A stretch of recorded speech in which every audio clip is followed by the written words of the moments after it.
Yes, we are live now. Hello friends, this is Imanshi and welcome to Let's Learn. सभी को good evening, नमस्कार, राम राम, सत श्री अकाल, अस्सलाम वालेकुम, what are you feel connected with. Start करेंगे आज का सेशन। कीवर्ड्स हम करने वाले हैं और ये कीवर्ड्स ना सिर्फ चाइल्ड डेवलपमेंट एंड पेडागोजी में आपके काम आएंगे, ये पूरे आपके 150 नंबर के पेपर में आपको काम आएंगे, है ना। तो खूब सारे कीवर्ड्स हैं जो ज़रूरी हैं। खूब सारे का मतलब ये नहीं है कि ज़बरदस्ती हर एक शब्द को कीवर्ड बना दो, उसका कोई पॉइंट नहीं है ना। और क्वेश्चंस भी हैं साथ में। कई कीवर्ड्स पे मैंने एक से ज्यादा क्वेश्चंस भी रखे हुए हैं ताकि थोड़ी और क्लैरिटी मिले। देखिए, कीवर्ड्स के कभी भी रट्टे नहीं लगाने होते, उसको कॉन्टेक्स्ट में समझना होता है, संदर्भ में समझना होता है।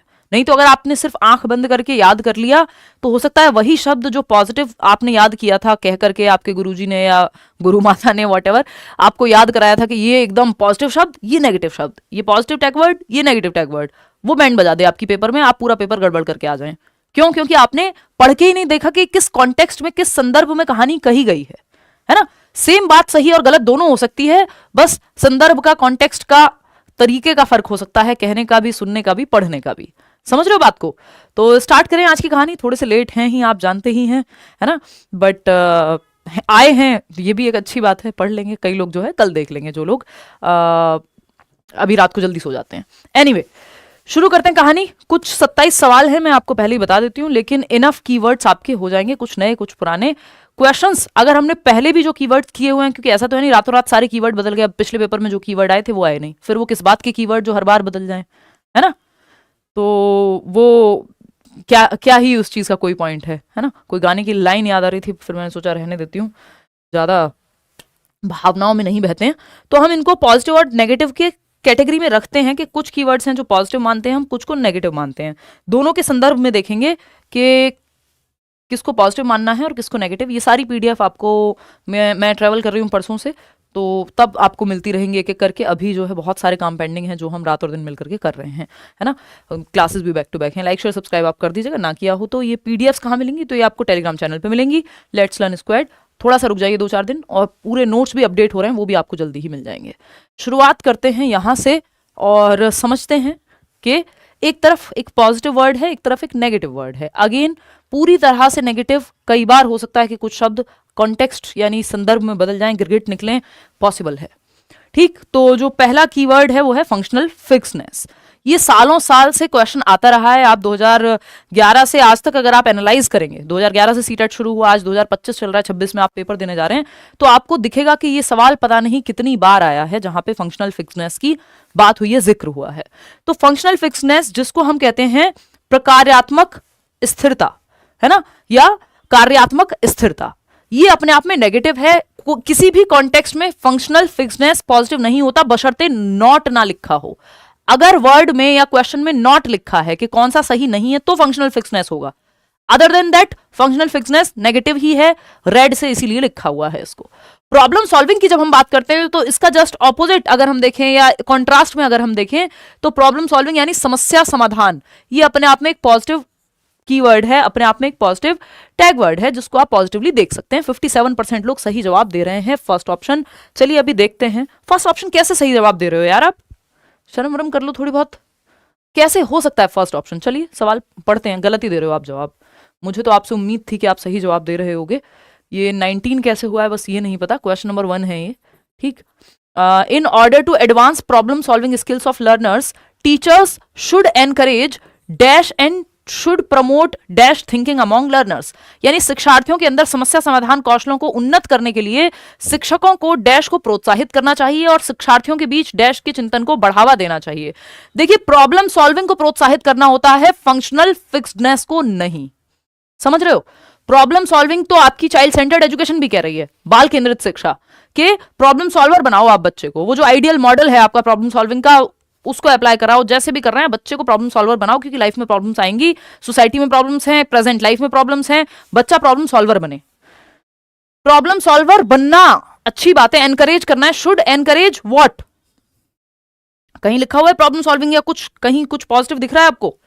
Should encourage dash and should promote dash thinking among learners. अगर प्रॉब्लम सॉल्विंग स्किल्स को, समस्या समाधान कौशलों को, कि समस्या का समाधान करना बच्चा खुद से सीख जाए, आपको बढ़ावा देना है, तो जब यहां पे रेड लिखा हुआ है कि फंक्शनल फिक्सनेस जो है नेगेटिव टर्म है, नेगेटिव कीवर्ड है, नेगेटिव टैग वर्ड है, तो इसको क्यों आप इसके पीछे पड़े हो?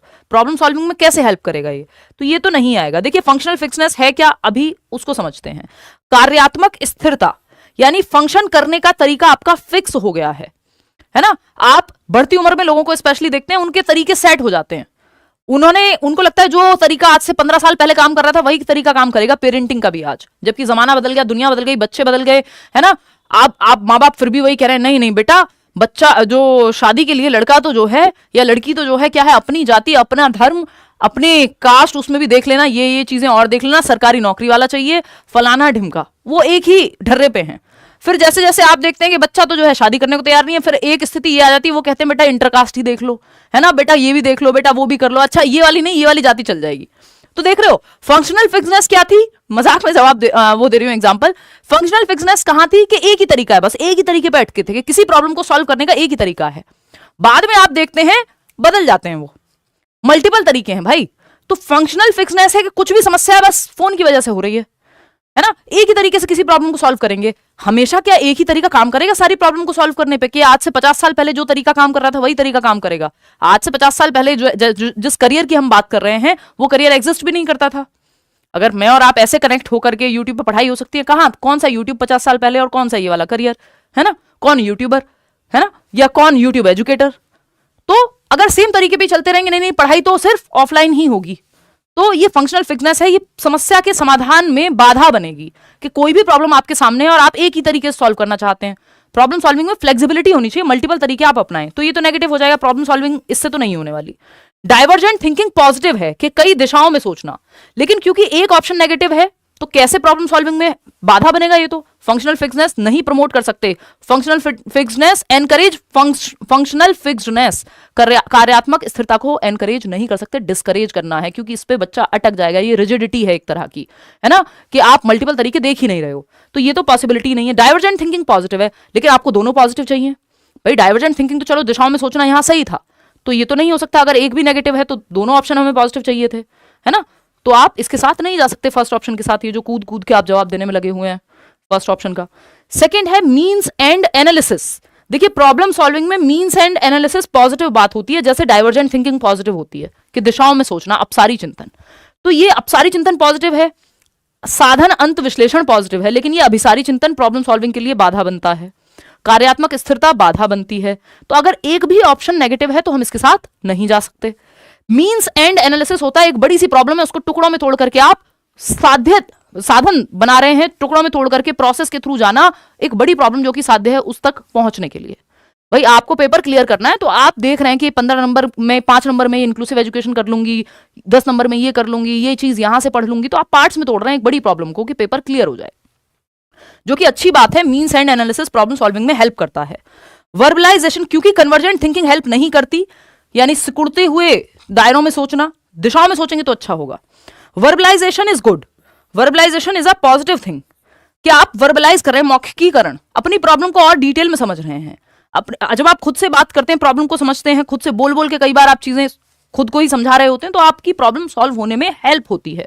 ये बात एकदम सही है। आप जैसे प्राइवेट स्पीच भी क्या है, डायरेक्शन देती है व्यक्ति को, तो मौखिकीकरण वैसा ही है। सदृश्यात्मक यानी एनालॉजिकल थिंकिंग, ये भी एकदम पॉजिटिव चीज है। तो ये दोनों ही पॉजिटिव हमें नजर आ रहे हैं कि प्रॉब्लम सॉल्विंग में एनालॉजिकल थिंकिंग और वर्बलाइजेशन हेल्प करेंगे, है ना। कितने लोग हैं जो थर्ड ऑप्शन दे रहे हैं, देखना राहुल, 25% मात्र। बताओ, ये इतना प्यारा सा क्वेश्चन है, जमानों से analogical thinking, means and analysis, problem solving, functional fixedness, divergent thinking, convergent thinking, जमानों से आते रहे हैं जब से सीटेट एग्जिस्ट करता है, और इसमें आप गलती कर रहे हैं क्योंकि 2 फिल इन द ब्लैंक दे दिया आपको, आप घबरा गए। आपने घबराना नहीं है पेपर में। बिलीफ परसेवरेंस, यानी एक ही विश्वास पकड़ लिया, नहीं नहीं मुझे तो इसी तरीके से चलना है ना भाई, ये नहीं, ये तो सब कुछ, ये नहीं तो कोई नहीं। जीवन में बना लो, किसी भी व्यक्ति को बना लो, फिर तो आपने जी लिया जीवन, है ना। तो एक ही तरीके पे अटक नहीं जाना है कि बस यही है, उससे प्रॉब्लम सॉल्व नहीं होगी, वो प्रॉब्लम सॉल्विंग का बहुत अच्छा तरीका नहीं है। फिर आता है रेसिप्रोकल थिंकिंग अमंग लर्नर्स। चलो इसमें फिर भी चल जाएगा कि परस्पर वो बातचीत कर रहे हैं, तो इसको हम फिर भी कह देंगे, इसके साथ चले जाएंगे। लेकिन ये बिलीफ परसेवरेंस एक तरह से इसी का पार्ट है फंक्शनल फिक्सनेस का, कि आप एक ही तरीके पर अटक गए हैं, दुनिया यहीं खत्म होती है, यहीं शुरू होती है, तो फिर आप जीवन भर दुखी रहेंगे, है ना। समझ रहे हो? तो इसमें कहां समस्या आ रही है मुझे ये बताओ, क्लियर है ये? क्लियर है, कोई बात नहीं। देखो, तो हमें फंक्शनल फिक्सनेस के साथ नहीं जाना, ये अपने आप में नेगेटिव टर्म है जब तक नॉट ना लिखा हो।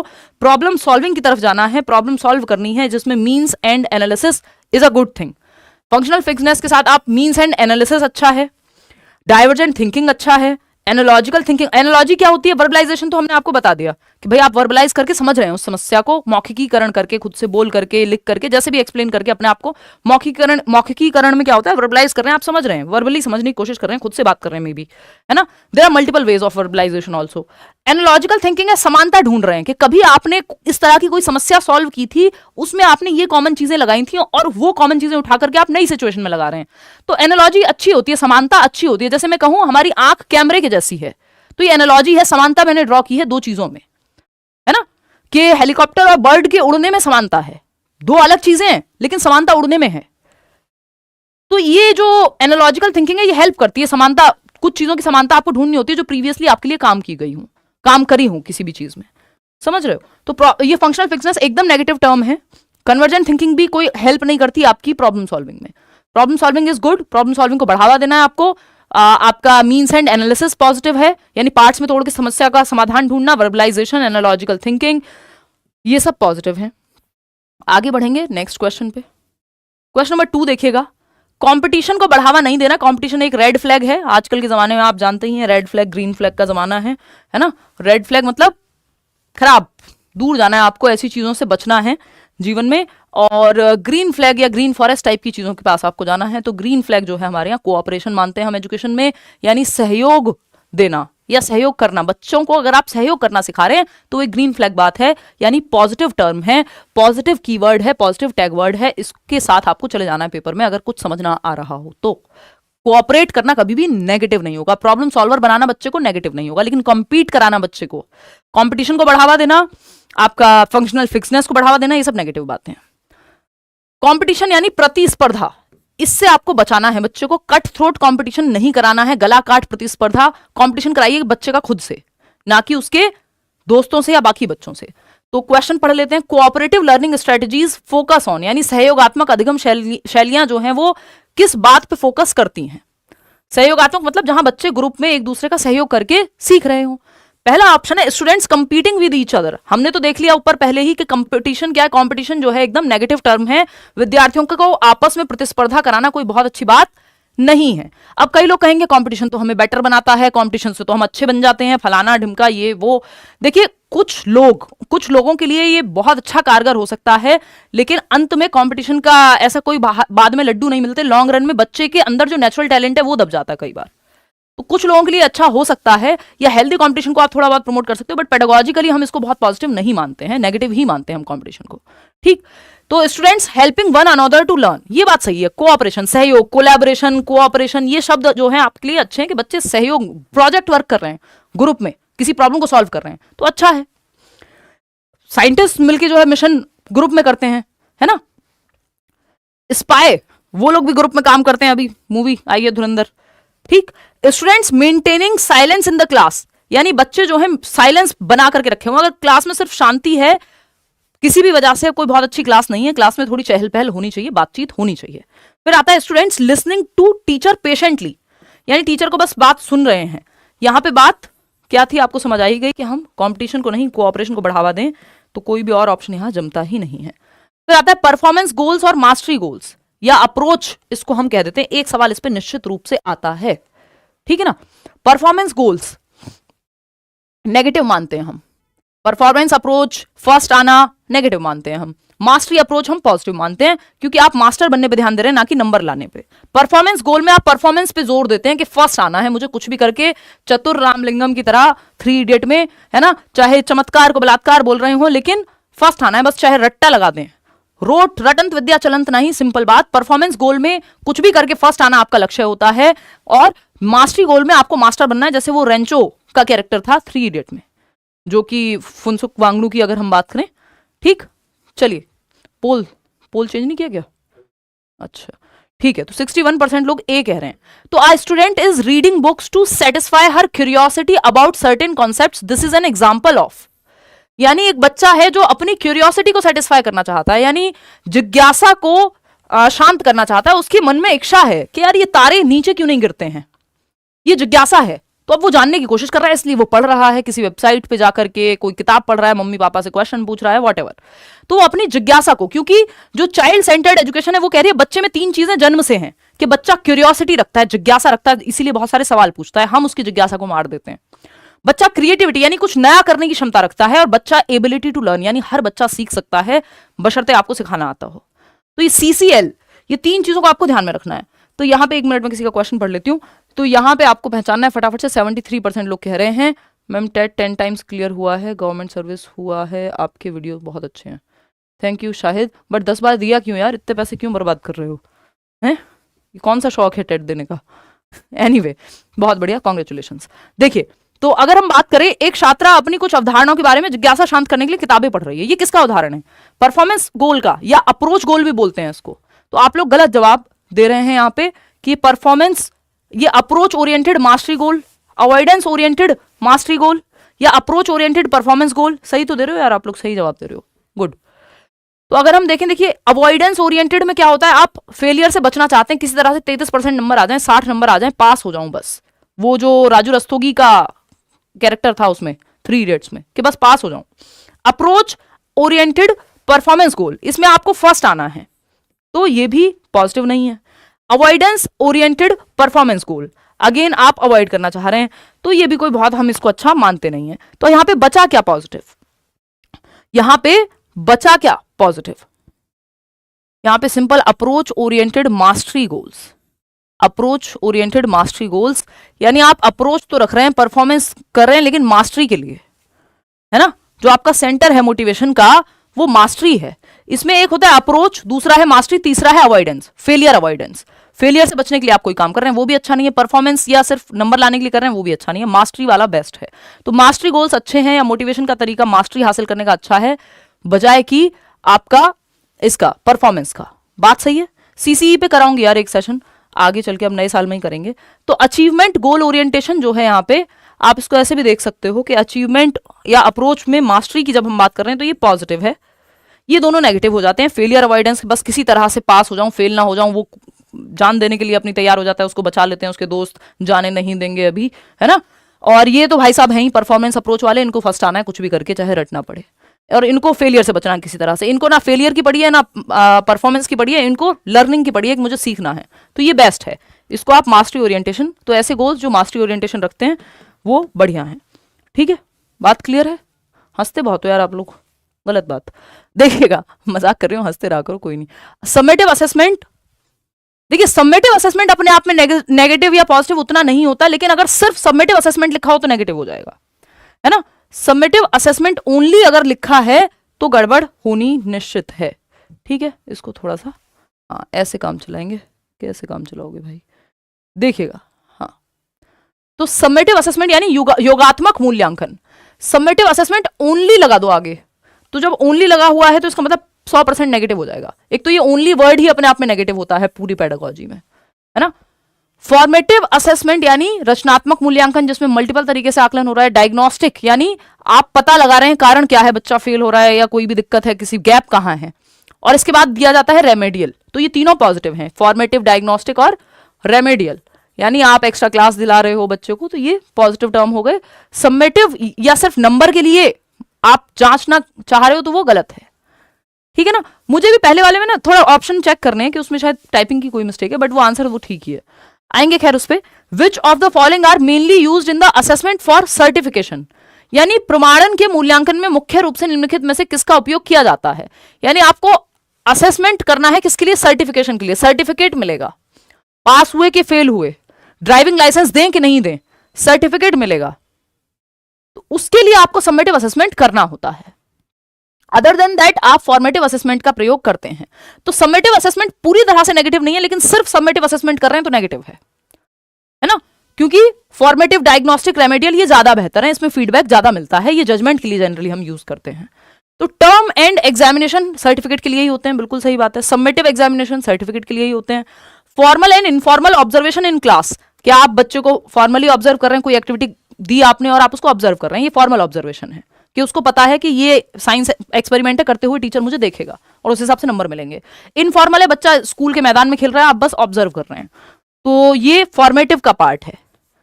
ये फॉर्मेटिव का पार्ट है। डायग्नोस्टिक इवैल्यूएशन भी अपने आप में ये पॉजिटिव है, और ये समेटिव का पार्ट नहीं है। ये नंबर देने के लिए नहीं होता, ये बच्चे की जांच करने के लिए, निदान करने के लिए कि कारण क्या है वो पता करने के लिए होता है। तो ए और बी जो है ये पॉजिटिव हैं, ए एंड बी ओनली, क्योंकि यहां पे बात हो रही है कि सर्टिफिकेट किसके माध्यम से दिया जाएगा। तो आपको समेटिव इवैल्यूएशन करना पड़ेगा, यानी सीटेट फाइनल एग्जाम नहीं लेगा तो कैसे दें कि 60% आए कि नहीं आए हैं। 60% आए हैं, समेटिव पेपर है, ये थोड़ी देख रहा है। यहां पे जो हम कर रहे हैं रोज, ये फॉर्मेटिव है कि आप गलत जवाब भी देंगे पोल में, तब भी फीडबैक मिलेगा आपको और आपको ठीक से समझाया जाएगा कि गड़बड़ है तो क्यों है। ठीक है, तो थर्ड ऑप्शन 45% लोग सही दे रहे हैं। क्या हो गया भाई, क्या खा रहे हो आजकल? 45% कैसे सही दे रहे हैं? सर्टिफिकेट के लिए जब हम बात कर रहे हैं, चलिए जब हम सर्टिफिकेट की बात कर रहे हैं, which of the following are mainly used in the assessment for certification, तो मेनली हम term end examination, yearly, half yearly और समेटिव एग्जामिनेशन को हम यूज करते हैं किसके लिए? जैसे आप ड्राइविंग लाइसेंस बनवाने जाइए, लर्नर्स लाइसेंस भी आपको तब मिलेगा जब लर्नर्स के बाद जो बेसिक एक प्रोसेस होती है वो भी तब मिलेगा जब आप वो बेसिक प्रोसेस भर दोगे, और फिर फाइनल में तो आपको फाइनल टेस्ट देना ही है। ठीक है ना, तो ये एक बात है। फॉर्मल एंड इनफॉर्मल ऑब्जर्वेशन की जब हम बात कर रहे हैं, या ये फॉर्मेटिव में काम आएंगे, तो ए एंड बी ओनली। तो सिर्फ देखिए समेटिव, मैं इससे क्या बताना चाहती हूँ कि समेटिव पूरी तरह से गलत नहीं है, लेकिन सिर्फ समेटिव असेसमेंट अगर हो रहा हो तो गलत है। फॉर्मेटिव, डायग्नोस्टिक, रेमेडियल ज्यादा बेहतर है। सर्टिफिकेट चाहिए हो तो समेटिव बेटर है। तो ये अपने आप में नेगेटिव नहीं है, इस बात को ध्यान रखिएगा। सिर्फ समेटिव ही कर रहे हैं तो नेगेटिव है, क्योंकि इसका पर्पज है। अब आते हैं, ये अपने आप में बहुत ही महत्वपूर्ण कॉन्सेप्ट हो जाता है, रॉन्ग कॉन्सेप्शंस या ऑल्टरनेटिव कॉन्सेप्शंस का। इस पे हम 2 सवाल करेंगे क्योंकि उससे क्लैरिटी आएगी।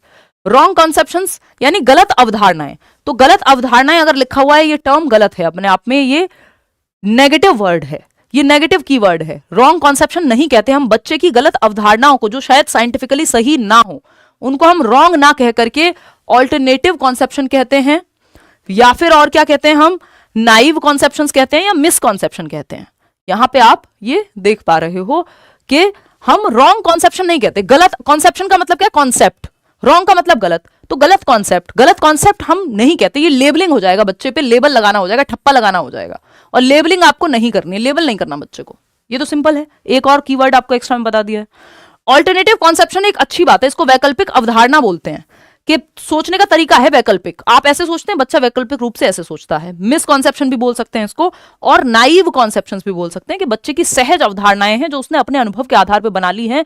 जरूरी नहीं उसमें लॉजिक हो या वो साइंटिफिक हो। जैसे बच्चे का ये कहना कि मैंने तो हरे रंग का भी पानी देखा है, इसका मतलब बच्चे ने अपने अनुभव के आधार पर एक ऑल्टरनेटिव कॉन्सेप्शन, एक मिसकॉन्सेप्शन, एक नाइव कॉन्सेप्शन बनाया है। बेशक साइंटिफिकली ये बात ट्रू ना हो, लॉजिकली ट्रू ना हो कि वाटर तो कलरलेस होता है, तो ये डिस्कशन के थ्रू जब क्लास में चैलेंज किया जाएगा या चर्चा होगी इस पे, तो ये ठीक हो जाएंगे। इनको हम रॉन्ग नहीं कहते, रॉन्ग कहना नेगेटिव हो जाएगा, ये पॉजिटिव वर्ड है ना, क्योंकि यहां पे हम पॉजिटिव नजरिए से देख रहे हैं। चलिए खैर, एक सवाल और सॉल्व कर लेते हैं तो आपको इस चीज की क्लैरिटी थोड़ी ज्यादा आ जाएगी। ठीक है ना, तो अगर आप देखेंगे, गर्मी लग गई है मुझे, children often come up with their own explanations of events around them. बच्चे अपनी एक एक्सप्लेनेशन लेकर के आते हैं इवेंट्स की। On being probed as to why does it rain, Siya says God was tired of carrying the buckets of water on his shoulders, such explanations. अभी इस बार का ही क्वेश्चन है कि बच्चे अक्सर अपने आसपास की घटनाओं की अपनी व्याख्या लेके आते हैं, अपनी समझ, अपनी सहज समझ, अपना ऑल्टरनेटिव कॉन्सेप्शन। बारिश क्यों होती है यह पूछे जाने पर सिया एक बच्ची है जो कहती है भगवान अपने कंधों पर पानी की बाल्टियां ढो ढो करके थक गए होंगे और उनको लगा यार ये छोड़ो, तो उन्होंने बाल्टियां छोड़ी और पानी जो है नीचे आया और बारिश हो गई। अब ये कोई साइंटिफिक एक्सप्लेनेशन तो नहीं है, बारिश ऐसे थोड़ी होती है ना। आप बेहद धार्मिक व्यक्ति हैं तो हो सकता है आप मान भी लें ये चीज, लेकिन आपको भी पता है कि साइंटिफिकली ये ट्रू नहीं है। ठीक है ना, तो अगर हम देखें तो ये यहां पे हमें समझना होगा कि बच्ची ने अपना नाइव कॉन्सेप्शन, अपने अनुभव के आधार पर ये बात कही है, जिसको आप रॉन्ग ना कह करके क्या कहते हैं, ऑल्टरनेटिव कॉन्सेप्शन कहते हैं। तो पहला ऑप्शन है depict that children have an egocentric view and can not consider others view point. ये फालतू बात होगी कि ये चित्रित करते कि बच्चे तो दूसरों की ओर देखते ही नहीं है और वो दूसरों के दृष्टिकोण पर विचार नहीं करते, वो तो अपने ही आपको सेंटर में रखते हैं। यहां पे उसने इमेजिनेशन लगाई है, खुद को सेंटर में नहीं रखा है। ठीक है, और ये प्याजे के कॉन्टेक्स्ट में नहीं पूछा है कि आप ये जवाब दे दें। Illustrate that children are not capable of any reasoning, ऐसा तो नहीं है, बच्चे ने रीजन तो दिया है। अब ये प्री ऑपरेशनल स्टेज का बच्चा हो सकता है क्योंकि रीजन उसका लॉजिकल नहीं है, अपने अनुभव के आधार पे, लेकिन रीजनिंग तो उसने दी है, ट्रांसडक्टिव रीजनिंग कह देते हैं इसको। Prove that children's thinking is much lesser than adults quantitatively, यानी बच्चे तो कम सोच पाते हैं बड़ों से, सोच तो वो भी रही है भाई, आप भी सोचते हैं, आप अपने टूटे हुए दिल के बारे में सोचते हैं, बच्चा अपने टूटे हुए पेन के बारे में सोच रहा है, सिंपल बात, बट सोचते हैं। और क्वालिटेटिवली अलग होती है बच्चे की जो चिंतन है, गुणात्मक रूप से, ना कि क्वांटिटेटिवली, मात्रात्मक सेम है। कि पियाजे भी कहते हैं कि amount is same, kind is different, यानी मात्रा सेम है, प्रकार अलग है सोचने का बच्चे का। तो ऑप्शन ही एक बचता है। Indicate that children have naive understanding rooted in their cultural context with which they try to understand events, यानी उनकी संस्कृति में जो कहानियां उन्होंने सुनी हैं उसके आधार पे वो अपने अनुभव जुटा करके और जवाब देते हैं, जो कि सही है। तो इसको रॉन्ग कॉन्सेप्शन नहीं कहेंगे, ऑल्टरनेटिव या नाइव कॉन्सेप्शन या मिसकॉन्सेप्शन कहेंगे। तो fourth option is the right answer over here. Clear है बात, कोई दिक्कत परेशानी? 71% लोग सही जवाब दे रहे हैं। एक सवाल और अगर हम करें कि मिसकॉन्सेप्शन को अगर आप कैसे देखेंगे, तो एक क्वेश्चन और कर लीजिए, है ना, और आप जवाब दीजिए। इतने में ये जैकेट निकाल के रख देती हूँ क्योंकि ये जो है गर्मी मुझे लग रही है अभी।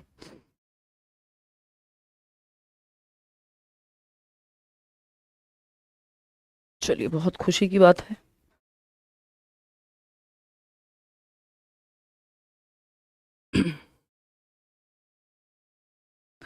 बहुत बढ़िया। स्टूडियो में लाइट्स बहुत ज़्यादा होती हैं, इसलिए जो है हीट बन जाती है, और एसी आजकल हम चलाते नहीं हैं क्योंकि आपको पता ही है दिसंबर चल रहा है, तो एसी चलाने में फिर से कोल्ड हो जाएगा। एनीवे, चलिए आते हैं, कहानी समझते हैं। बी ऑप्शन आप लोग कह रहे हैं, देख लेते हैं।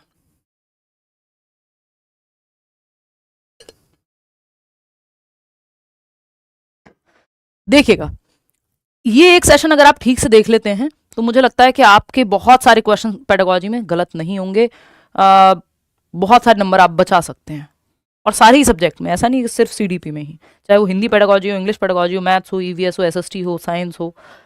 मिसकॉन्सेप्शंस आर, या मिसकॉन्सेप्शन क्या होते हैं? 89% लोग सही जवाब दे रहे हैं। अनयूजुअल टू गेट फाउंड, भाई बहुत यूजुअल है, विद्यार्थियों में पैदा होना असामान्य बात नहीं, सामान्य बात है, इसको नॉर्मली मानना है हमको। Normal part of learning process, बिल्कुल सही बात है। जैसे एरर्स क्या है? पार्ट ऑफ लर्निंग है, एरर्स पार्ट ऑफ लर्निंग है, त्रुटियां सीखने का हिस्सा है, गलती करना नॉर्मल है बच्चे का, है ना।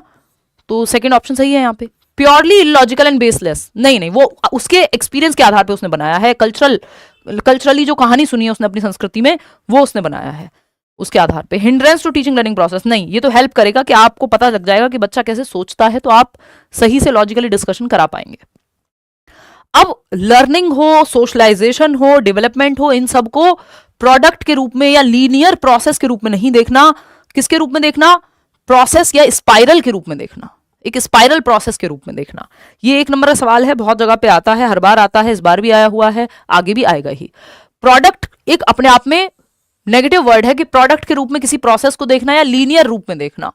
प्रोसेस मानना किसी भी प्रक्रिया को, चाहे वो लर्निंग हो, डेवलपमेंट हो, या आपका सोशलाइजेशन हो, यानी सामाजिकरण की प्रक्रिया हो, सीखने की प्रक्रिया हो, चाहे वो किसकी प्रक्रिया हो, खुद बताओ, मैं क्यों बताऊं, अधिगम की प्रक्रिया हो, ठीक है ना, या विकास की प्रक्रिया हो। तो प्रोसेस और स्पाइरल की जब हम बात करते हैं तो कॉम्प्लेक्स होती है कोई भी प्रोसेस, आगे पीछे जाती है। लीनियर स्ट्रेट लाइन होती है, स्ट्रेट लाइन कोई भी प्रोसेस नहीं हो सकती। तो पहला ऑप्शन आपके सामने है अजर्शन, यानी एक कथन है, a teacher should present information in disconnected chunks and not give any reference to previous concepts once those have been tested. अगर टेस्ट हो गया पुराने खंडों का या पुराने चैप्टर्स का, तो उनको कभी भी कनेक्ट नहीं करना चाहिए टीचर को। तो मैं तो पूरे टाइम आप देखते हो सब कुछ कनेक्ट करके पढ़ाती हूँ कि प्याजे से जोड़ दिया, इतने साल का बच्चा है तो किसी और टॉपिक से किसी और टॉपिक को जोड़ दिया, जो कि जरूरी है। डिस्कनेक्टेड चंक में अगर आप पढ़ाएंगे तो फिर बच्चे को दिक्कत होगी अपनी समझ बनाने में, क्योंकि वो रट्टाफिकेशन हो जाएगा। फिर एक चीज से दूसरी चीज कनेक्ट करनी चाहिए, प्रीवियस नॉलेज से नई नॉलेज को कनेक्ट करना चाहिए, तो ये नेगेटिव है। रीजन क्या है? Learning occurs in a linear manner. कह रहे हैं कि लर्निंग जो है एक रेखीय प्रक्रिया में होती है, इसलिए बस सीधे चलते जाओ, पीछे मत मुड़ के देखो। भाई वो तो स्पाइरल है, आगे पीछे प्रीवियस नॉलेज को आपको कनेक्ट करना पड़ेगा। तो ये दोनों ही गलत हो गए, तो both are false. Fourth option 77% लोग दे रहे हैं। एक क्वेश्चन मैं और कराती हूँ आपको, जिससे और क्लैरिटी आपको इस टॉपिक को लेकर के आएगी। तो आपको पता चल गया लीनियर कहना किसी भी चीज को या प्रोडक्ट कहना गलत है, प्रोसेस या स्पाइरल मानना सही है। एक और सवाल है, ये देखिएगा, क्वेश्चन नंबर 8। ये कहता है learning is a dash and dash process. सीखना एक कैसी प्रक्रिया है? अभी मैंने आपको बताया था कॉम्प्लेक्स और स्पाइरल है, सिंपल नहीं है, कोई रेखीय नहीं है कि आज दो कल दो चार दो, जितना आपने आज सीखा उतना ही आप कल सीखेंगे, सेम मात्रा में सेम तरीके से नहीं भाई। कई बार चीजें कनेक्ट होती है तो आप बेहतर समझ पाते हैं।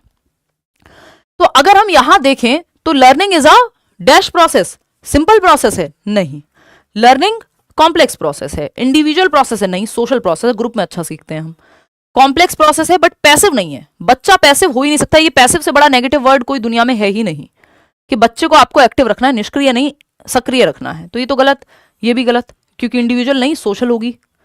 कॉम्प्लेक्स प्रोसेस है, बिल्कुल आगे पीछे आप एक प्रोसेस सीखते हैं, एक स्विमिंग भी सीखने जाएंगे, 2 शब्द नए सीखेंगे, फिर कंफ्यूज होंगे, आप नया टॉपिक जब पढ़ रहे होंगे फिर उसको कंसोलिडेट करेंगे, प्रीवियस नॉलेज से जोड़ेंगे, नया सीखेंगे, तब जाके आगे बढ़ेंगे। तो एक स्टेज में आप आगे जाते हैं, फिर पीछे आते हैं, फिर आगे जाते हैं, कॉम्प्लेक्स है, जटिल है, सिंपल टू कॉम्प्लेक्स।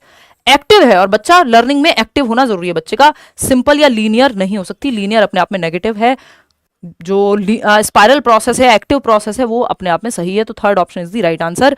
इस बार एक कॉम्प्लेक्स क्वेश्चन आया इंट्रिंसिक और एक्सट्रिंसिक मोटिवेशन पे, वो भी मैं कराऊंगी, 2 क्वेश्चन कराऊंगी इस पे।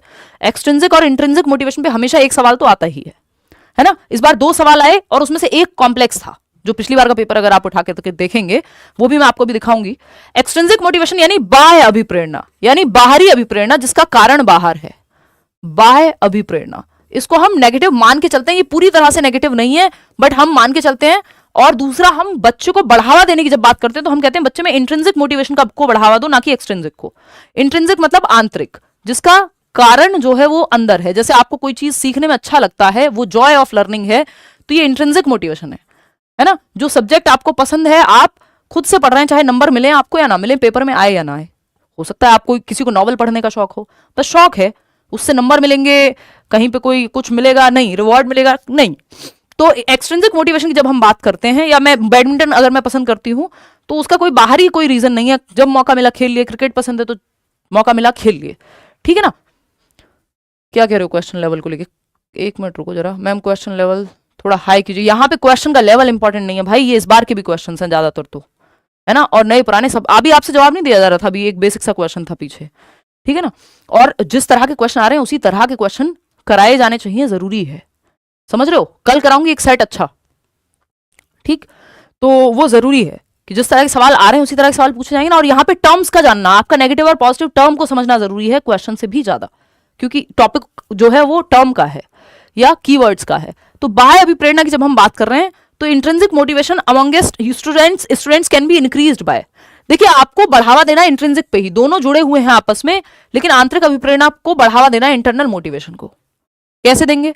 मटेरियलिस्टिक रिवॉर्ड देके, ये एक्सटर्नल मोटिवेशन है, बाहरी है, ये हम इंटरनल की बात कर रहे हैं। Reinforcement, punishment, focusing on Joy of learning, simple जवाब आप लोग सभी दे भी रहे हैं।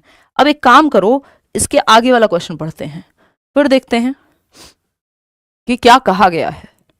Question number 10, which of the following statements correctly describes the relationship between intrinsic and extrinsic motivation? ये इस बार पूछा हुआ सवाल है पिछली बार का, यानी निम्नलिखित में से कौन सा कथन आंतरिक और बाह्य अभिप्रेरणा के बीच, वो भी इससे पहले वाला भी पूछा ही हुआ होगा कहीं ना कहीं, या उस लेवल का होगा एटलीस्ट, समझ रहे हो।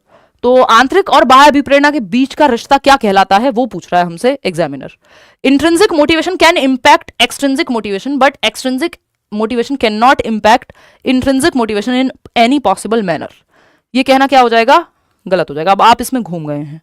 इंट्रिंसिक एंड एक्सट्रिंसिक मोटिवेशन इसीलिए पहले किंडरगार्टन किया जाता है, फिर फर्स्ट क्लास में आते हैं, है ना। पहले प्लेवे वाला निपटाओगे, अर्ली चाइल्डहुड केयर एजुकेशन निपटाओगे, फिर आओगे प्राइमरी एजुकेशन में, फिर सेकेंडरी मिडिल में जाओगे, फिर सेकेंडरी, फिर सीनियर सेकेंडरी। आप चाहते हो सीधा ही आपको बिल्कुल हवा में टांग दिया जाए।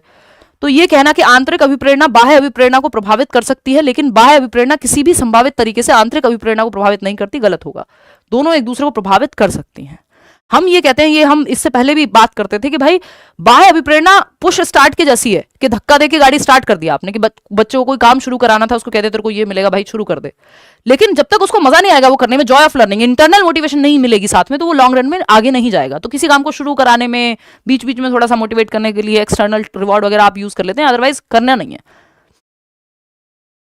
Intrinsic and extrinsic motivations can both impact an individual's behavior, but they operate independently of each other. ऐसा नहीं है कि बिल्कुल स्वतंत्र हैं। कई बार आप इंट्रिंसिकली मोटिवेटेड होते हैं, फिर आपको अवार्ड मिलता है, तो आप एक्सटर्नली भी मोटिवेटेड हो जाते हैं, ठीक है ना। Intrinsic and extrinsic motivations can interact with each other in complex ways, with one type of motivation affecting the other. आंतरिक और बाह्य अभिप्रेरणाएं एक दूसरे के साथ जटिल तरीके से अंतःक्रिया कर सकती हैं, जिसमें एक प्रकार की अभिप्रेरणा दूसरे को प्रभावित करती है। कि इंटरनल और एक्सटर्नल मोटिवेशंस जो हैं वो इंटरेक्ट करती हैं बहुत ही कॉम्प्लेक्स तरीके से। आपको हो सकता है आपको टीचिंग बहुत पसंद हो, या मुझे थी, मैंने कई साल फ्री पढ़ाया, पैसे भी आने लगे, तो अच्छा है, कोई बुरा तो है नहीं, है ना। तो इंटरनल और एक्सटर्नल मोटिवेशन जो है दोनों इंटरमिंगल होकर के काम करते हैं, और कई बार एक टाइप की मोटिवेशन जो है दूसरे टाइप की मोटिवेशन को प्रभावित करती है। क्योंकि आपको काम पसंद है, मन नहीं कर रहा होगा, तब भी आप करने आ जाओगे, है ना। कोई बाहरी रीजन हो सकता है कि यार आप लोग वेट कर रहे होगे, आपका पेपर है, हो सकता है मेरा मन ना हो पढ़ाने का, या मैं सोचूं यार रिटायरमेंट ले लेती हूँ, बहुत हो गया। फिर मुझे लगता है, या लोग आसपास जब मिलते हैं तो कहते हैं कि नहीं, बहुत सारे लोगों को फायदा हुआ है, और हमें तो आप ही समझ में आता है, फलाना ढिमका, 50 तरह की चीजें। तो ये सब देखते हुए लगता है यार हाँ, क्वालिटी भी बेटर है। तो अगर बाहर ही हो रीजन, तो कई बार आप बाहरी रीजन के लिए भी करते हो कि ठीक है यार, ड्यूटी है अपनी, पढ़ाना चाहिए, ठीक पढ़ा लेते हैं, पढ़ाना चाहिए, लोगों को हेल्प होती है। तो ये दोनों एक दूसरे को प्रभावित करती हैं कई बार, कि जब आप इंटरनली मोटिवेट नहीं हो रहे तो हो सकता है बाहरी मोटिवेशन आपको मोटिवेट कर रही हो, और जब बाहरी मोटिवेट कर रही हो तो हो सकता है इंटरनल भी आ जाए जब आप शुरू करें वो काम। तो intrinsic motivation and extrinsic motivation are mutually exclusive, ये कहना गलत होगा, या इंडिपेंडेंट होती हैं, ये कहना गलत होगा। दोनों इंटरमिंगल हैं, दोनों एक दूसरे को प्रभावित कर सकती हैं, और कॉम्प्लेक्स वेज में जुड़ी हुई हैं, हमें भी नहीं पता कितनी तरह से कैसे गुथी हुई हैं। अब आता है स्टैंडर्डाइज्ड टेस्ट, स्टैंडर्डाइज्ड मेथड। ये जो है एकदम नेगेटिव टर्म है, या रिजिड तरीका पढ़ाने का। तो स्टैंडर्डाइज्ड, चाहे वो असेसमेंट हो, इंस्ट्रक्शन हो, वो नेगेटिव हम मानते हैं उसको कीवर्ड में या टैग वर्ड में। फ्लेक्सिबल तरीके को या डिफरेंशिएटेड इंस्ट्रक्शन को हम पॉजिटिव मानते हैं। डिफरेंशिएटेड में मल्टीपल इंडिविजुअलाइज्ड लर्निंग होती है, यानी आप कई तरीके से बच्चे की नीड के हिसाब से, इंडिविजुअल डिफरेंसेस के हिसाब से पढ़ा सकते हैं, तो वो पॉजिटिव है। फ्लेक्सिबिलिटी, लचीलापन पॉजिटिव है, वो आपने सुना भी होगा, जो लोग फ्लेक्सिबल होते हैं वो बने रहते हैं, और जो ज्यादा रिजिड होते हैं वो सूखे पेड़ टूट जाते हैं जल्दी से, है ना। जिनमें लचीलापन होता है वो सर्वाइव कर जाते हैं। तो अगर हम स्टैंडर्डाइज्ड या रिजिड इंस्ट्रक्शन की बात करते हैं तो ये नेगेटिव है अपने आप में। To gain cooperation of students in classroom management are teacher should, आपको कक्षा प्रबंधन में छात्रों के सहयोग चाहिए, यानी क्लासरूम में मैनेजमेंट बना रहे, ठीक है ना, इनडिसिप्लिन क्रिएट ना हो। इसके लिए टीचर को क्या करना चाहिए? Establish strict and rigid classroom rules. देखिए, ये जो रिजिड है ये वर्ड ही अपने आप में नेगेटिव है, स्ट्रिक्ट वर्ड ही अपने आप में नेगेटिव है। Frequently complain to parents about students misbehaviour, हर चीज के लिए बाहर पेरेंट्स, टीचर, प्रिंसिपल, फलाना ढिमका, तुरंत आप देखिए ना, पहले आप क्या कर सकते हो? रेप्रीमेंड the students for not following the rules. ये रेप्रीमेंड भी अपने आप में नेगेटिव ही वर्ड है, पनिशमेंट के बराबर है कि फटकार लगा दो बच्चों में। Establish norms and rules for classroom in collaboration with students. तो आपने क्या किया? एक तो फ्लेक्सिबल तरीका अपनाया, एक स्टैंडर्डाइज तरीका नहीं अपनाया, सिर्फ पनिशमेंट की बात नहीं की, बच्चों के साथ आप ये फटकार नहीं लगाई उनको, है ना, कि पनिशमेंट नहीं लगाई, या एक ही तरीका नहीं अपनाया। आप बच्चों के साथ नॉर्म सेट कर सकते हैं कि भाई तुम क्या चाहते हो, है ना, कोलैबोरेशन में। तो वो कहेंगे थोड़ा हमें भी इंटरेक्ट करने का मौका मिले, आप भी सवाल पूछें, ग्रुप बनाएं, है ना, हमारी सीट फिक्स ना हो, रोटेशन में चलती रहे, तो फ्लेक्सिबिलिटी आ जाएगी वहां। ठीक, तो इतनी एक बात है ये कि आपको ना तो इंस्ट्रक्शन में और ना ही आपको, देखिए यूनिफॉर्म सिर्फ कपड़ों में अच्छी लगती है कि आपने रोज एक लेट्सलन की टी शर्ट पहन के आ गई, मैं चल जाएगा। स्कूल में सब यूनिफॉर्म पहन के आते हैं, अमीर बच्चा गरीब बच्चा सब एक जैसे दिखेंगे, चल जाएगा, समय भी बचेगा। लेकिन पढ़ाने के तरीके में यूनिफॉर्मिटी या स्टैंडर्डाइजेशन का मतलब ये एक ही तरीका सबके लिए। तो ना तो ये टेस्ट करने का तरीका बहुत अच्छा है, स्टैंडर्डाइजेशन या रिजिड हो जाएगा ना, ये सबके लिए एक जैसा हो जाएगा। फ्लेक्सिबिलिटी चाहिए, डिफरेंशिएटेड इंस्ट्रक्शन चाहिए, वेरिंग लेवल ऑफ डिफिकल्टी। आसान जिसको बच्चे को धीमे समझ में आता है उसको भी समझ में आ जाए, तेज को भी, मॉडरेट को भी। तो डिफरेंशिएटेड या इंडिविजुअल डिफरेंसेस का भी आप ध्यान रख पाए, फ्लेक्सिबिलिटी में हो पाता है, स्टैंडर्डाइज टेस्ट में या स्टैंडर्डाइज असेसमेंट में नहीं हो पाता है, इसलिए इसको नेगेटिव मानते हैं। कन्वर्जेंट थिंकिंग से आप कन्वर्जेंट थिंकिंग को आप अवॉइड करें। हालांकि कन्वर्जेंट थिंकिंग को आप ये नहीं कह सकते कि एकदम खत्म चीज है, इसका अपना एक पर्पस है। जैसे आप ये क्वेश्चन सॉल्व करेंगे तो आपको कन्वर्जेंट थिंकिंग लगानी पड़ेगी, क्योंकि कन्वर्जेंट थिंकिंग का जो संबंध है वो इंटेलिजेंस से है। लेकिन हम अपने एजुकेशनल सिस्टम में ये बात को प्रमोट करते हैं कि बच्चे में डाइवर्जेंट थिंकिंग बढ़े, उससे क्रिएटिविटी आएगी, बच्चा दिशाओं में सोच पाएगा। तो डाइवर्जेंट थिंकिंग जिसको हम कहते हैं डीसी साथ चलता है, ये शॉर्ट ट्रिक है, सीसी नहीं, यानी कन्वर्जेंट थिंकिंग और क्रिएटिविटी साथ नहीं जाते। डाइवर्जेंट थिंकिंग और क्रिएटिविटी, रचनात्मकता जिसको बढ़ावा देना हमारा धर्म है आज के समय में। नेशनल एजुकेशन पॉलिसी से लेके हर पॉलिसी यही कहेगी बच्चों को क्रिएटिव बनाओ, नई दिशाओं में सोचे, नोवल थॉट सोचे, फ्लेक्सिबली सोच पाए, आउट ऑफ द बॉक्स सोच पाए, है ना।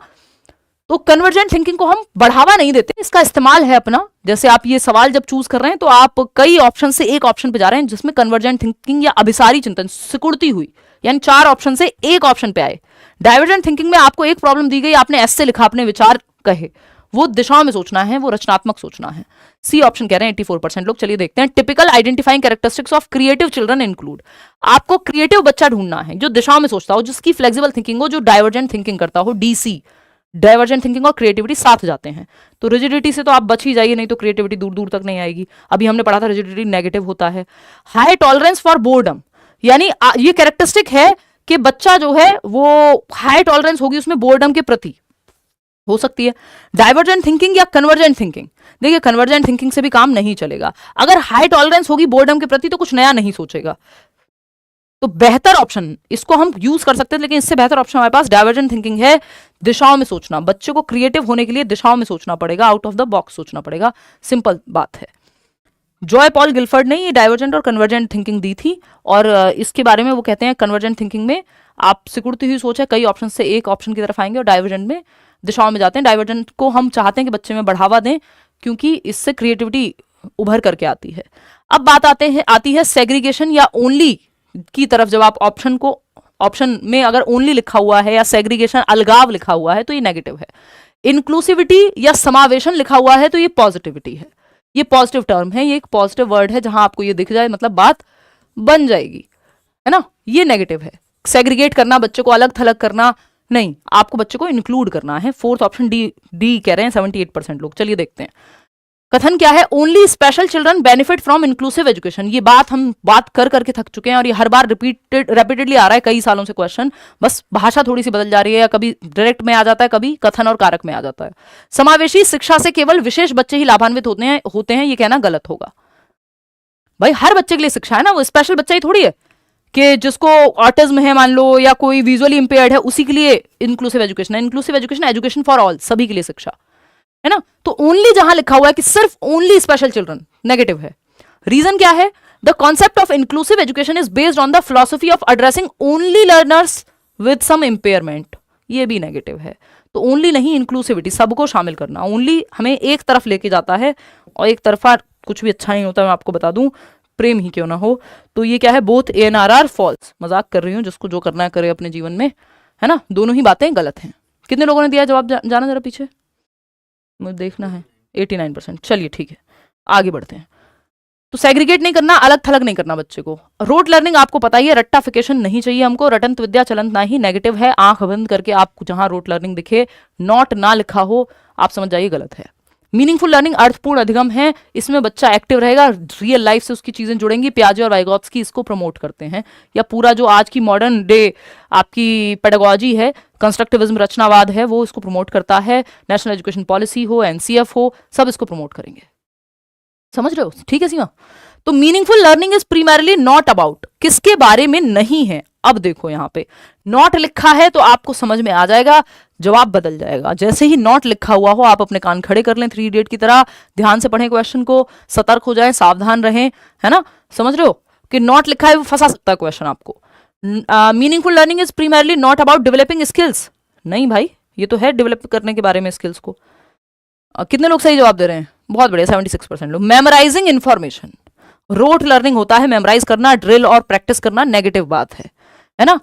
मेमोराइज करना, इसको आप ऐसे भी लिख सकते हो। ये बैच में अगर आपको एनरोल करना हो तो ये है करियर विल ऐप, डाउनलोड कर लेना।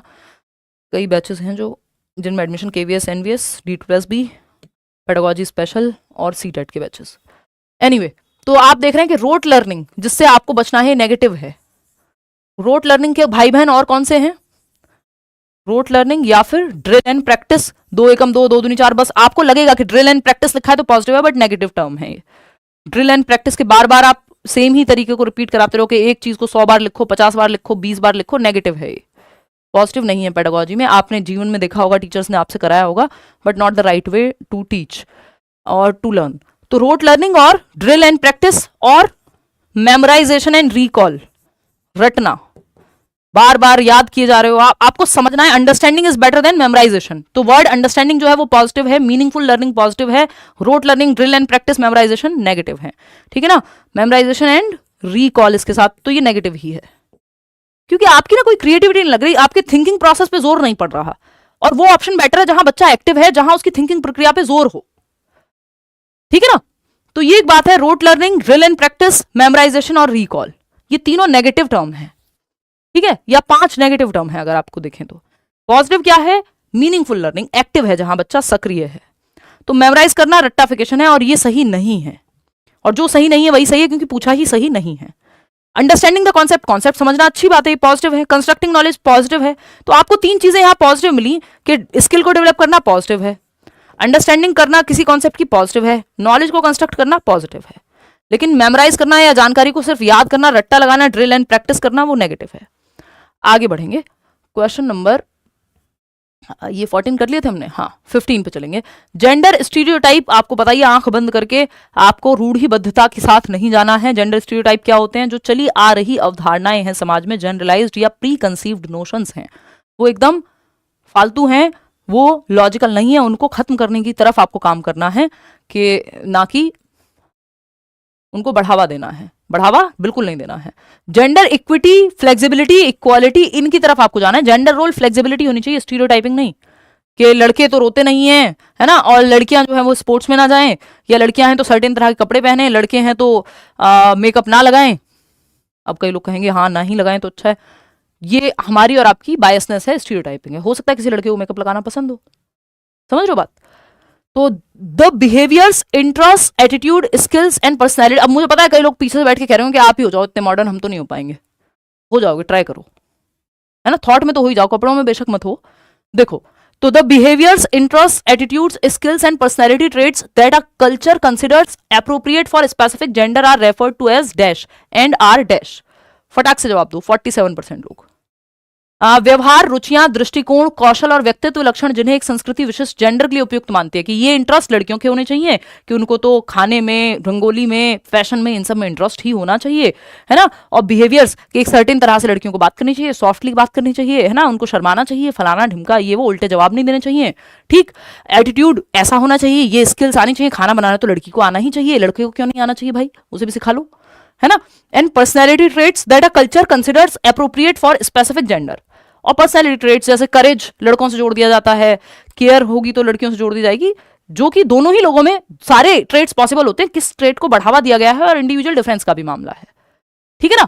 तो अगर हम देखें for specific gender are referred to as, अब ये जो आपने स्किल्स, एटीट्यूड, पर्सनैलिटी ट्रेट, इन सब को जोड़ दिया किसी स्पेसिफिक जेंडर से, तो ये जेंडर रोल हो गया, और यही बाद में जाकर के स्टीरियोटाइप बनेगा बाद में। जेंडर रोल, जब आपने जेंडर रोल को ये कह दिया, थोप दिया, तो फिर वो स्टीरियोटाइप एक ना एक दिन बनना ही है। एंड आर कल्चरली डिफाइंड, अलग अलग कल्चर अलग अलग तरह से जेंडर रोल्स को डिफाइन करता है। हो सकता है जो इंडिया में हम नॉर्मल मान रहे हैं किसी और देश में वो ना हो, या किसी और देश का नॉर्मल यहां का नॉर्मल ना हो, ठीक है। तो जेंडर रोल्स भी अलग अलग संस्कृति, अलग अलग समाज के हिसाब से बदल सकते हैं। तो और हमारे ही समाज में समय के साथ बदलते रहते हैं।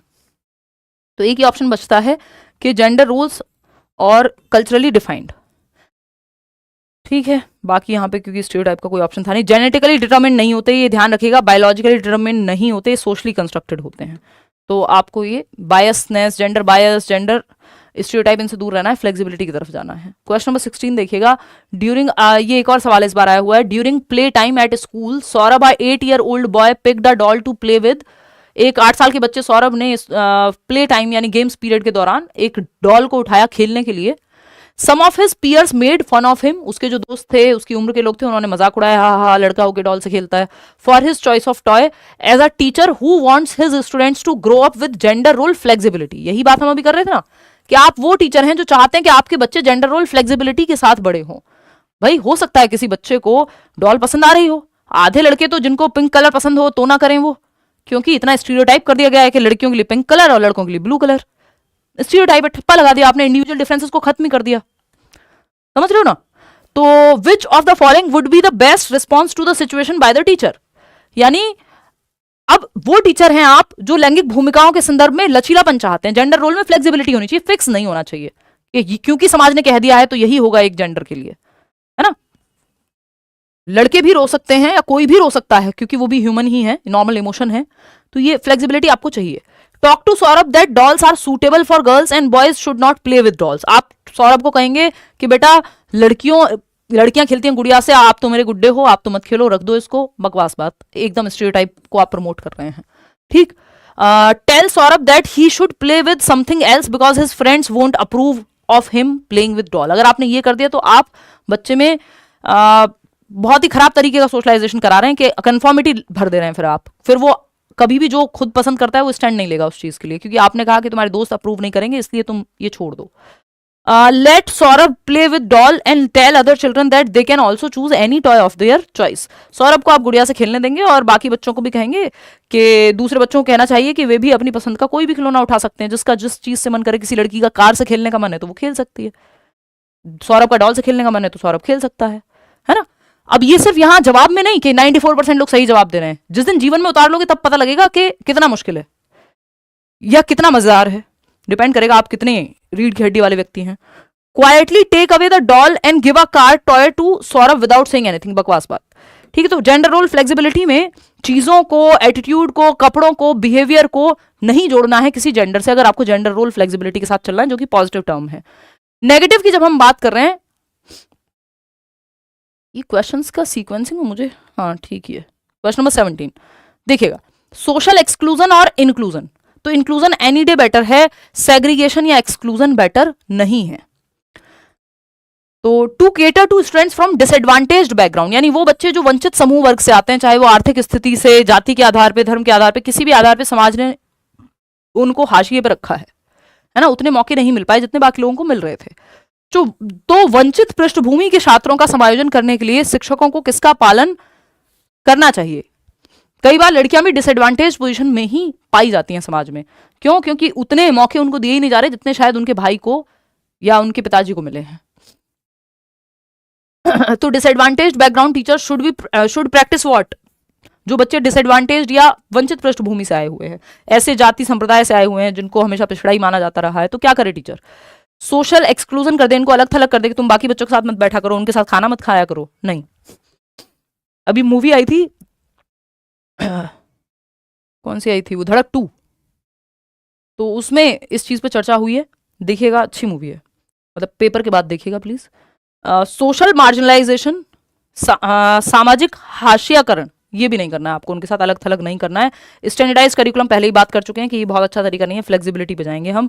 Differentiated instruction is the best, अभी थोड़ी देर पहले भी हम चर्चा कर रहे थे। विभेदी अनुदेशन, आप डिफरेंट लेवल उनसे जुड़े एग्जाम्पल्स भी लेंगे, उनसे जुड़े एज इन लेबल करने के लिए नहीं, जो उस बच्चे को भी समझ में आए उन तरीकों से भी पढ़ाएंगे, है ना। इजी, मॉडरेट, डिफिकल्ट, सब चीज़ों को आप इंक्लूड करके रखेंगे। तो एक्सक्लूजन नहीं करना है, इंक्लूजन करना है। रिवॉर्ड और पनिशमेंट से बचना है आपको पूरे पेपर में, अपॉर्चुनिटीज देनी है, अवसर देने हैं बच्चे को एक्टिव रखना है। तो मीनिंगफुल लर्निंग की अभी हम बात कर रहे थे। अर्थपूर्ण अधिगम कैसे होगा? अर्थपूर्ण अधिगम जब बच्चा रहेगा एक्टिव, भाई तभी तो मीनिंगफुल है। कोई भी चीज सार्थक कब है आपके लिए, या अर्थपूर्ण कब है? जो वो आपके जीवन से जुड़ी हो, जब आप उसको लाइफ से कनेक्ट कर दें, ठीक है ना। तो provisions of rewards and punishment, इससे तो बचना, यही तो नेगेटिव है। अभी तो यही तो देख रहे हैं हम, रिवॉर्ड पनिशमेंट से कोई मीनिंगफुल लर्निंग नहीं होती, रट्टाफिकेशन होती है रिवॉर्ड पनिशमेंट से।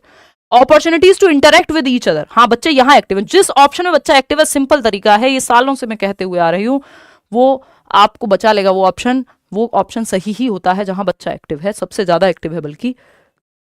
तो यहाँ बच्चा सक्रिय है, एक दूसरे के साथ संवाद करके, अपॉर्चुनिटीज, अवसर मिल रहे हैं इंटरेक्ट करने के।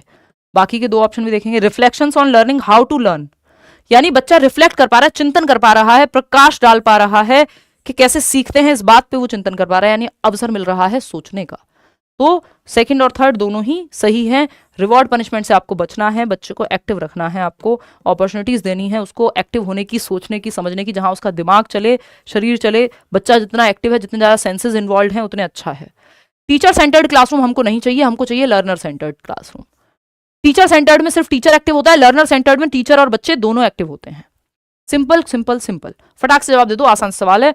असर्शन क्या है? Learner centred approach is one where text book is the centre of all learning.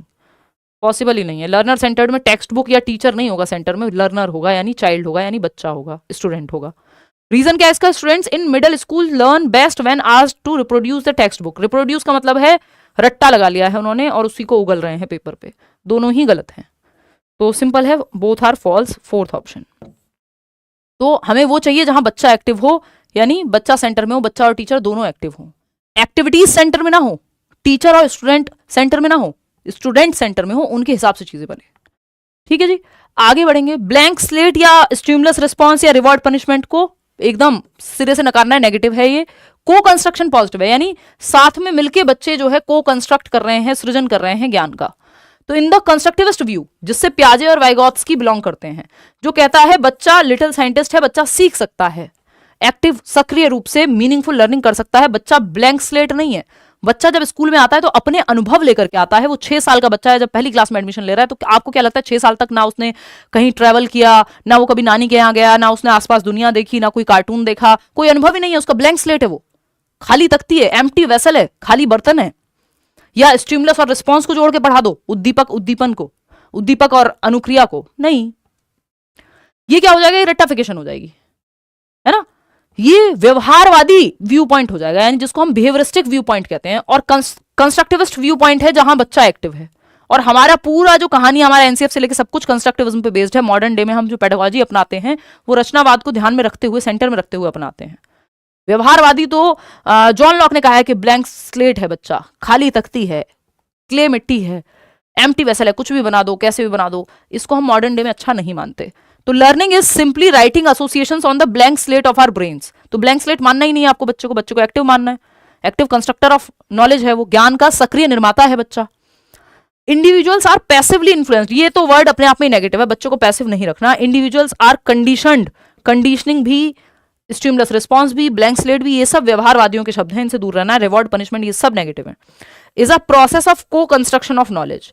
को कंस्ट्रक्शन का मतलब क्या है, बच्चे भी साथ में ज्ञान का सृजन कर रहे हैं, एक दूसरे के साथ, टीचर के साथ मिल करके, ठीक है, वो भी ज्ञान में पूरी, उनका भी एक भागीदारिता है, सह निर्माण कर रहे हैं ज्ञान का। फियरफुल एनवायरमेंट, जहां भय का माहौल हो, है ना, बच्चे को छड़ियां पड़ती रहें, वो थॉर्नडाइक वाला term, spare the rod and spoil the child, वो नहीं करना है आपको कि डंडा हटाओ और बच्चा बिगड़ जाएगा। तो सुबह शाम वो वाले मास्टर नहीं बनना है पुराने जमाने में, है ना।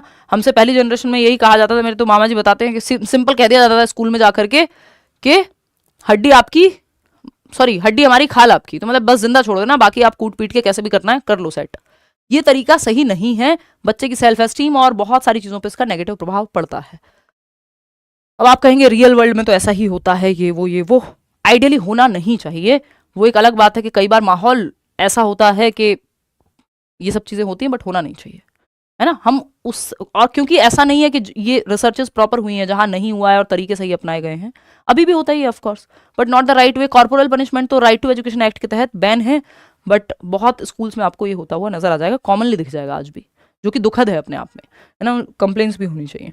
एनीवे, तो फियरफुल एनवायरमेंट यानी भयपूर्ण वातावरण नहीं होना चाहिए क्लास में, कॉन्ड्यूसिव एनवायरमेंट होना चाहिए, नर्चरिंग एनवायरमेंट होना चाहिए, जहां बच्चा फल फूल सके एक पौधे की तरह, है ना। नर्चरिंग एनवायरमेंट होना चाहिए, एम्पावरिंग एनवायरमेंट हो सके, जहां बच्चा बढ़ सके, उसके लिए बेहतरीन माहौल, जहां वो अपने हाईएस्ट पोटेंशियल तक पहुंच सके।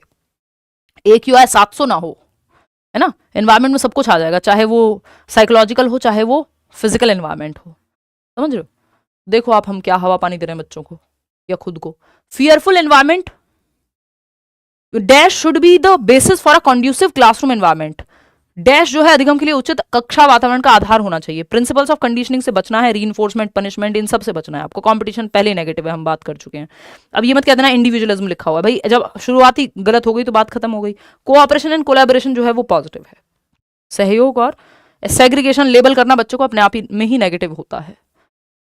आगे बढ़ेंगे, एंटिटी व्यू और फिक्स्ड एबिलिटी व्यू, यानी लर्निंग का, ये इस बार का ही आया हुआ सवाल है, इस पर हम चर्चा कर भी चुके हैं, और इसका जो ऑफिशियल जवाब है वो भी हम चर्चा कर चुके हैं। फटाक से आप जवाब दो। हाँ,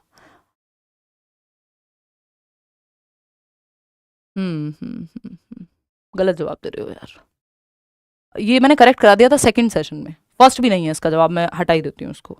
नहीं, फर्स्ट तो है, फर्स्ट तो है, चलेगा, ठीक है। अब आप सही दे रहे हो, 37% लोग।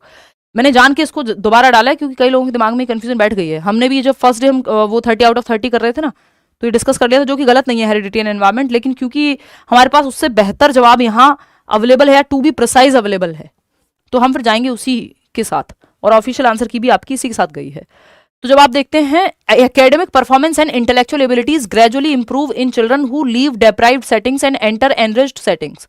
The above argument points primarily towards which of the following debates of development, यानी उन बच्चों में अकादमिक प्रदर्शन यानी पढ़ाई लिखाई में भी वो बेहतर प्रदर्शन करने लगते हैं, बौद्धिक क्षमताएं भी उनकी सुधरने लगती हैं, धीरे धीरे सुधार आता है, जो वंचित परिवेश को छोड़कर समृद्ध परिवेश में प्रवेश करते हैं। यानी अच्छा माहौल अगर मिल रहा है तो इंक्रीमेंटली एबिलिटी जो है बेहतर हो रही है बच्चे की। मुख्य रूप से किसकी तरफ इशारा करता है? तो अब अगर आप बिल्कुल प्रीमैरली ही देखेंगे तो ये एंटिटी वर्सेज इंक्रीमेंटल व्यू है, आता ही हेरिडिटी एंड एनवायरमेंट के ही अंदर है कहीं ना कहीं, क्योंकि ये नेचर और नर्चर की ही डिबेट है अगर देखा जाए तो, क्योंकि एनवायरमेंट ही चेंज हुआ है ना at the end of the day. But उसके साथ जाना नहीं है, एक नंबर नहीं मिलेगा। एंटिटी वर्सेस इंक्रीमेंटल के साथ ही जाएंगे कि एंटिटी मतलब फिक्स्ड व्यू है, कि ये मान लेना कि क्षमता फिक्स्ड है, एबिलिटी फिक्स है, तो फिर तो कैसा भी एनवायरमेंट दे दो कुछ हो नहीं सकता, जो हेरिडिटी कहती है। लेकिन इंक्रीमेंटल व्यू क्या कह रहा है? इंक्रीमेंटल व्यू कह रहा है भाई बढ़ा सकते हो क्षमता। तो ये फर्स्ट के साथ जाइएगा इसको, ये फाइनल ऑफिशियल सब तरह से सर्टिफाइड जवाब है। अब इसमें हेरिडिटी एंड एनवायरमेंट गलत नहीं होगा, बट उसके साथ नहीं जाना है अगर एक नंबर हमको चाहिए। ठीक है, इफ एंड बट्स में नहीं जाएंगे और डिटेल हो जाएगा। तो फर्स्ट ऑप्शन हमें फिक्स्ड एबिलिटी नहीं माननी है, एबिलिटी बढ़ाई जा सकती है, इंक्रीमेंटल है ये मानना है। डी कॉन्टेक्चुअलाइजेशन या कॉन्टेक्स्ट में पढ़ाना। डी कॉन्टेक्चुअलाइजेशन होता है संदर्भ से निकाल दो, किसी भी चीज को कनेक्ट करके मत पढ़ाओ, डिस्कनेक्टेड चंक में पढ़ाओ, बेकार बात, नेगेटिव टर्म। पॉजिटिव क्या है? कॉन्टेक्स्ट, संदर्भ में पढ़ाइए, जीवन से जोड़ करके पढ़ाइए, कनेक्ट कर दीजिए आप, तो बच्चे की जीवन से बेस्ट ही हो जाएगा, है ना। तो ये कॉन्टेक्स्ट में पढ़ाना, संदर्भ में पढ़ाना सही है, सिखाना सही है। डी कॉन्टेक्चुअलाइज या डी चंक, डिसकनेक्टेड चंक, यानी पहले चैप्टर से दूसरा चैप्टर कनेक्टेड ही नहीं है, तो वो कोई सेंस नहीं बनाएगा, फिर बच्चे को याद नहीं रह पाएगा, वो रट्टाफिकेशन में चला जाएगा फिर, तो ये नेगेटिव मानते हैं हम इसको। In order to facilitate meaningful learning, अगर अर्थपूर्ण अधिगम चाहिए तो कॉन्टेक्स्ट में पढ़ाओ, रट्टाफिकेशन कराना है तो डी कॉन्टेक्चुअलाइज या डी डिसकनेक्टेड चंक में पढ़ा दो। Which of the following elements of processing information is helpful? Decontextualization negative है, पहले ही कह चुके हैं हम। इलैबोरेट करना, विस्तार में जाना, किसी चीज के संदर्भ को समझना, प्रॉपर डिटेल्स समझना, ये पॉजिटिव है। कितने लोग सही जवाब दे रहे हैं? 40% सिर्फ। स्टिमुलस रिस्पॉन्स कंडीशनिंग अभी बात की थी, ये नेगेटिव है। एसआर बॉन्ड, ब्लैंक स्लेट याद कीजिए, रिवॉर्ड पनिशमेंट, ये सब नेगेटिव है। डीकॉन्टेक्चुअलाइजेशन नेगेटिव है, रूट मेमोराइजेशन, रट्टाफिकेशन पहले ही नेगेटिव है, तो ऑप्शन ही एक बच रहा है पॉजिटिव, और इसमें भी आप लोग बस 40% लोग सही जवाब दे रहे हो, फिर कहते हो आसान सवाल है। 60% लोग गलत जवाब देके फिर कहते हैं आसान सवाल है। वाह वाह शम्पी वाह। चलिए, तो स्टैंडर्डाइज्ड यानी मानकीकृत परीक्षण, ऐसा थोड़ी रील्स आप ही देखते हो, हम भी देखते हैं भाई रील, बहुत लेट शुरू किया बट कर दिया है शुरू। देखिए, अगर हम देखें तो यहां पे जो है पीडीएफ मिल जाएंगे एक साथ सारी। अगर हम देखें तो यहां हमें एक चीज समझ में आ रही है, कल्चरली रिस्पॉन्सिव टीचिंग होनी चाहिए, यानी सांस्कृतिक रूप से रिलेट कर पाए आप बच्चे से। देखो इधर, अब मानकीकृत नहीं, हमको यूनिफॉर्म इंस्ट्रक्शन नहीं चाहिए, यूनिफॉर्म इंस्ट्रक्शन नहीं चाहिए, हमें सिर्फ एक मेथड से नहीं पढ़ाना है, स्टैंडर्डाइज तरीका नहीं चाहिए हमको, मल्टीपल वेज, या फिर हमको चाहिए कल्चरली रिस्पॉन्सिव वेज, यानी बच्चे की लाइफ से उसके कल्चर से जोड़ के पढ़ाओ। असर्शन क्या है यहाँ पे? Classroom pedagogy should be culturally responsive to meet the needs of students from diverse background, unity in diversity, हर तरह का बच्चा होगा, आपको सबकी नीड्स को फुलफिल करना है, पॉजिटिव है। अगर हम देखें इसका रीजन क्या है, equity in classroom can be measured only through standardised curriculum, negative है, स्टैंडर्डाइज्ड करिकुलम नेगेटिव है, हमको कल्चरली रिस्पॉन्सिव टीचिंग चाहिए, तो दोनों नहीं, एक सही है इसमें, A is true but R is false, fourth option सही जवाब दे रहे हो 71% लोग। चलिए आगे बढ़ते हैं, एक दो सवाल और हैं आपके। जैसे हम, यार मुझे इतना डाउट क्यों हो रहा है, जैसे अच्छा ठीक है, मैं नंबर ही आज आगे पीछे हो जा रहे हैं दिमाग में। बायस से दूर रहना है आपको, डिस्क्रिमिनेशन से दूर रहना है आपको, स्टीरियोटाइप से दूर रहना है आपको, सब नेगेटिव हैं। इक्विटी, इक्वालिटी, सेंसिटिविटी, पैरिटी, ये सब पॉजिटिव हैं। बात सही है नहीं? चलिए, तो अगर हम देखें असर्शन क्या है, teachers should constantly examine their own attitudes and biases while working with children. भाई टीचर्स के भी तो अपने बायसेस हो सकते हैं, अपने पूर्वाग्रह हो सकते हैं, वो किसी जाति संप्रदाय समुदाय से आ रहे हों और उनको लगता हो यही सही है, उन्होंने अपने बायस बनाए हुए हों, तो अपने बायसेस पे भी आपको ध्यान देना कि कहीं बच्चे के साथ तो आप अपने बायस के चक्कर में कुछ पार्शियलिटी नहीं कर दे रहे हैं, है ना। तो बायस से तो आपको दूर रहना है, ये बात तो सही है, टीचर्स को भी देखना चाहिए उनके एटीट्यूड में तो कोई बायस नहीं है। रीजन क्या है इसका? The process of problem solving is hindered by functional fixedness, बात तो ये भी सही है, बट अगर आप इन दोनों के बीच में बिकॉज लगाएंगे, जो कल हमने बात की थी कि अगर आप ए और आर के बीच में बिकॉज लगा लें, अगर दोनों सही हों, उसके बाद अगर आपको टेस्ट करना हो कि आर ए के लिए सही है कि नहीं है, तो आपको समझ में आ जाएगा कि क्या कहानी है। क्योंकि लगा लो बीच में, क्योंकि सास भी कभी बहू थी, समझ में आ जाएगा आपको। 4 ऑप्शन कह रहे हैं 45% लोग, सब ढह गए इस जवाब में, क्योंकि आपके सिलेबस से बाहर की बात हो गई, या आपने सोचा हुआ है या तो ए एंड आर दोनों सही है तो रीजन भी सही होगा, है ना, समझ रहे हो, जो कि गलत है। Teachers should constantly examine their own attitude, teacher को अपने बायसेस को चेक करते रहना चाहिए, बात सही है, ट्रू, तो ए ट्रू हो गया। रीजन क्या है, the process of problem solving is hindered by functional fixedness, यही पहला क्वेश्चन किया था हमने कि फंक्शनल फिक्सनेस से तो प्रॉब्लम सॉल्विंग में बाधा बनती है, क्योंकि आपने एक ही तरीका अपना लिया प्रॉब्लम को सॉल्व करने का, और ये तो नेगेटिव हो जाएगा क्योंकि जरूरी थोड़ी एक ही तरीके से प्रॉब्लम सॉल्व हो जाए, तो फंक्शनल फिक्सनेस तो नेगेटिव टर्म है, नेगेटिव कीवर्ड है, नेगेटिव टैग वर्ड है, तो ये बात एकदम सही है कि प्रॉब्लम सॉल्विंग में बाधा बनेगा फंक्शनल फिक्सनेस। लेकिन क्या ये दोनों एक दूसरे के लिए सही है कि नहीं है, तो बिकॉज लगा के देख लो कि टीचर्स को अपने एटीट्यूड को एग्जामिन करते रहना चाहिए, क्योंकि प्रॉब्लम सॉल्विंग में फंक्शनल फिक्सनेस बाधा बनती है, दो अलग बातें हैं, है ना, यहां प्रॉब्लम सॉल्विंग की बात हो रही है, वहां बायस की बात हो रही है, तो ये रीजन सही नहीं है। Both A and R are true but R is not the correct explanation of A. ठीक है जी, ये बात क्लियर है, आगे बढ़ेंगे। क्वेश्चन नंबर 26 देखिएगा, एक सवाल और है इसके बाद।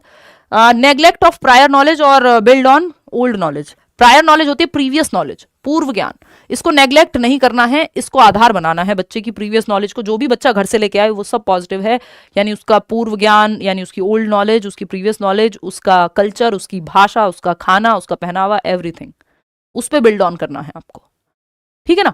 तो अगर आप देखें what is the role of prior knowledge in constructivist learning, रचनावादी या संरचनावादी अधिगम में पूर्व ज्ञान की क्या भूमिका है। भाई कंस्ट्रक्टिविस्ट कहेंगे नॉलेज को बिल्ड करो, कंस्ट्रक्शन होगी प्रीवियस नॉलेज से, तो जैसे नींव के ऊपर आप बनाते हैं मंजिला इमारतें, वैसे ही प्रीवियस नॉलेज बच्चे के लिए नींव के जैसा है, तो कंस्ट्रक्टिविस्ट तो कहेंगे इस पे तो हम बना लेंगे इमारत, प्रायर नॉलेज तो इंपॉर्टेंट है, prior knowledge is important for building connections and facilitating new learning, हाँ यही कहेंगे, तो prior knowledge is only important for advance learners who already familiar with the topic, नहीं सबके लिए इंपॉर्टेंट है प्रीवियस नॉलेज ओनली, तो वैसे भी आपको बताइए शुरुआत में बताया था। Prior knowledge can hinder the learning process, नहीं भैया मदद मिलती है पूर्व ज्ञान से, पूर्व ज्ञान से नए ज्ञान को, नोन टू अननोन जाते हैं, ज्ञात से अज्ञात जाते हैं, तो फर्स्ट ऑप्शन ही एकमात्र सही जवाब है। सेकंड ऑप्शन क्यों दे रहे हो भाई, only important for advanced learners who are already familiar, मतलब वो बच्चा जो वीक है और जो उसको आता है वो जरूरी नहीं है उसकी प्रीवियस नॉलेज इंपॉर्टेंट नहीं है नया सिखाने के लिए, बस एडवांस्ड बच्चों की ही प्रीवियस नॉलेज जरूरी है।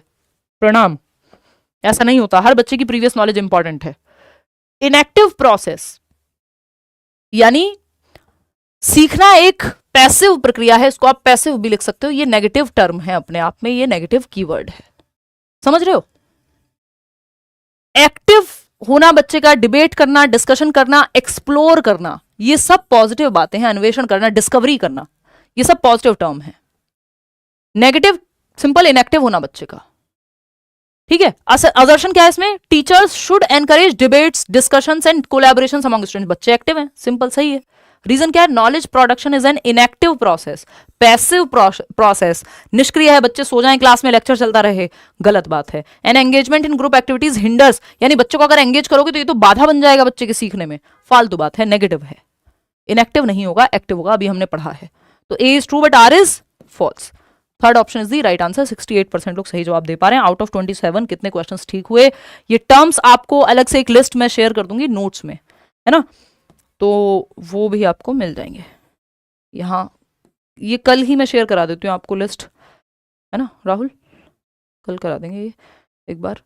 हाँ दी एंड, गुड नाइट हो जाओ अब आप लोग, अपने अपने घर जाओ, चलो हो गया आज का खेल खत्म, आई मीन घर पे ही हो आप अपने, लेकिन ऐसे कहते हुए अच्छा लगता है, फील आती है जैसे क्लास खत्म हो गई हो, है ना।